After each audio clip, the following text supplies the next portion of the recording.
saya coba bikin terminologi yang memudahkan semua ya. Jadi ada rasa syukur natural, ada rasa syukur kultural, ada rasa syukur teknis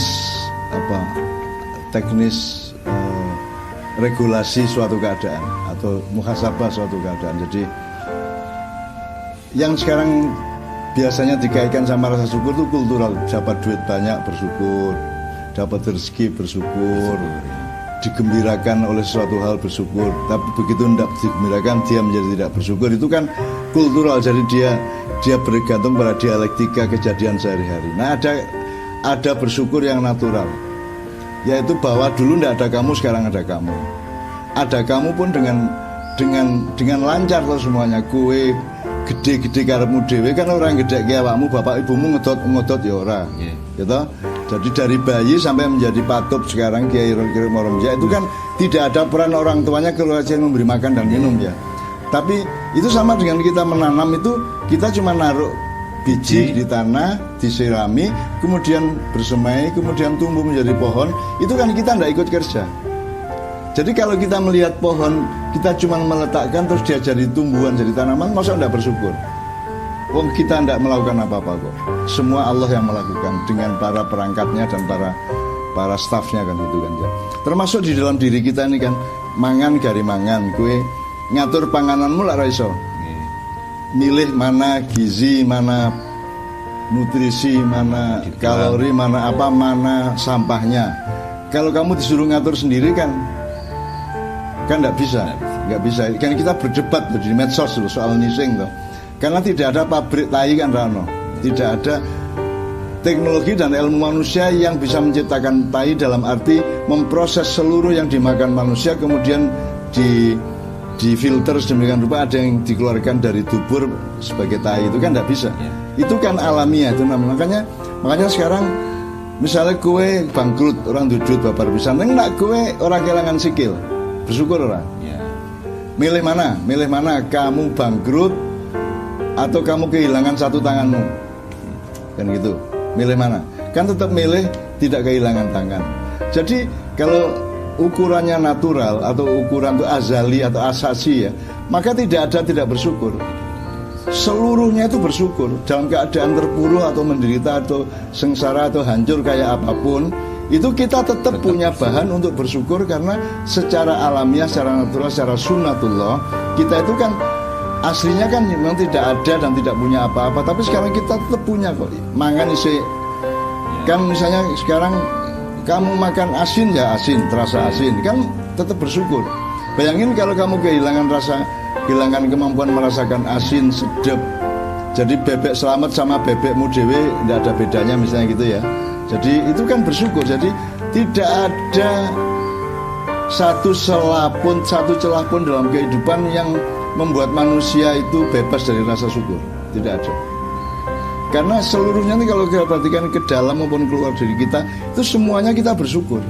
Bahwa ada keadaan-keadaan teknis pada ruang dan waktu tertentu di mana kita rugi, di mana kita kekurangan rezeki, di mana kita kurang bisa menyejahterakan anak istri, atau dagang kita bangkrut atau kesulitan mencari nafkah segala macam. Itu kan tetap kalah dengan adanya alammu, adanya kakimu, adanya jari-jarimu. Untung aja Tuhan tuh tidak sampai ngomong kamu tak suruh sholat 5 kali sehari. Oke, kalau kamu cuma 4 kali, jari-jarimu tak ambil 1. Gelem ora kowe? Iya. Kalau kamu sholatnya cuma 3 kali sehari atau waktu tilu ya, Islam waktu tilu, jari-jarimu tak ambil 2, tinggal 3. Gelem ora kowe? Nah, Tuhan kan nggak ngomong gitu. Kita bersyukur dong. Jadi kita tidak sholat pun tetap bisa sehat walafiat, tetap bisa ikut PON, bisa ikut Thomas Cup dan Uber Cup, jadi kita tetap bisa Olimpiade. Bahkan kita mencuri uang, terus kita pakai beli sotonya tetap rasa enak. Bagaimana tidak bersyukur? Allah itu rahmatnya luar biasa. Allah itu rahmatnya menyebar tanpa regulasi apapun. Nah kalau barokah baru ada regulasinya kan gitu. Jadi menurut saya kalau dia menyesali, tadi yang pertanyaan menyesali, apakah benar seperti itu konsep bersyukur, Mbak? Bukankah itu seperti mengejek secara halus orang yang tidak punya tangan tadi, Mbak?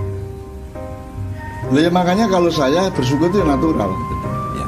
Natural, harus mendasar. Kalau bersyukur hanya karena punya uang atau tidak punya uang, dapat istri cantik atau tidak, istri lari atau tidak, dan seterusnya, itu kan sangat teknis dan sangat permukaan. Ibarat pohon itu ya harus mengakar.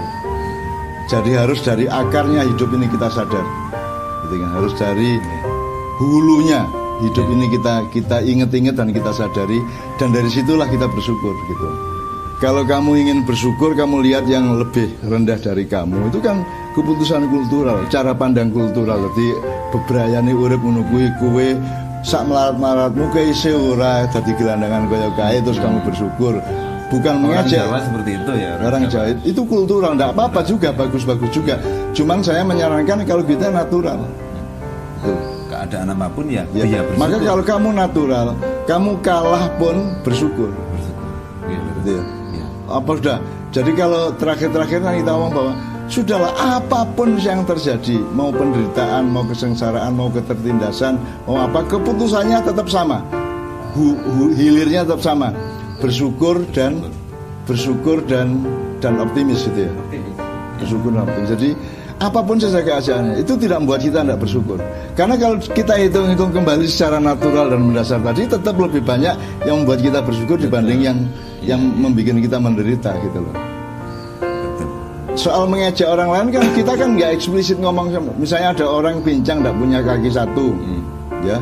Terus kalau kamu bilang alhamdulillah ya kamu pincang, saya tidak, saya berdaya, itu baru ngejek. Tapi kalau itu menjadi pertimbangan internal dan intrinsik di dalam hati dan pikiranmu, ya tidak masalah lah. Terus kalau kamu merasa mengejek, ya sayangi dia. Betul ya. Sayangi dia, kasih empati, kasih rezeki atau apapun gitu kan, kasih bantuan atau pokoknya berpartisipasi pada hidupnya dia, menghibur hati dia paling tidak kan begitu. Kalau itu perhitungan di dalamnya ada masalah. Yang salah kalau cang pincang alhamdulillah ya, aku ora pincang lho ya, kowe ya sepi meneh ya diterima-terima ya nasibmu ya, kowe pincang ya, ning aku ora lho alhamdulillah aku ya. Nah itu baru mengejek kamu.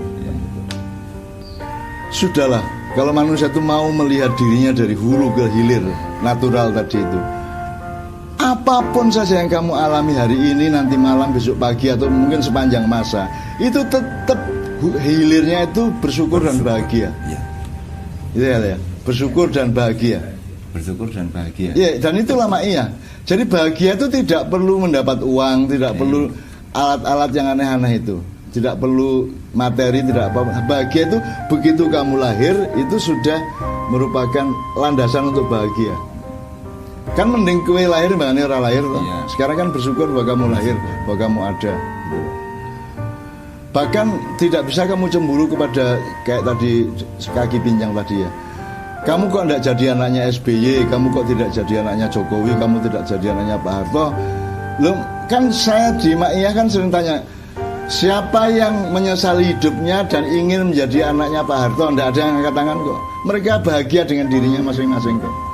Karena setiap orang bisa menemukan nikmatnya menjadi dirinya, gitu loh. Nikmatnya, meskipun rambutnya patup sebelum usianya tiba sudah putih. Saya bersyukur ini Pak. Ya tetap bersyukur dia. Tetap bersyukur, dia pasti bisa menemukan alasan untuk bersyukur. Ritmonya rembiak-rembiak putih itu.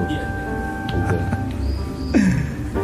Jadi kuncinya adalah mendasar, hulu, berpikir dari hulu, merasakan dari hulunya, dan hilirnya tetap bersyukur dan bahagia. Bersyukur dan bahagia. Masa menungso ora bahagia piye karepe? Andaikan rumput dan daun itu bisa berkata, dia akan bilang bahwa mereka sangat bahagia. Kan gitu. Wong dari ndak ada rumput menjadi ada rumput kok. Dan seterusnya lah, banyak sekali. Gitu ya. Jadi begitu Mas Sirot Abdul Aziz, sangat jelas ya. Dalam keadaan apapun ya bersyukur, tidak harus merespon sesuatu baru menentukan bersyukur atau tidak ya Mas ya.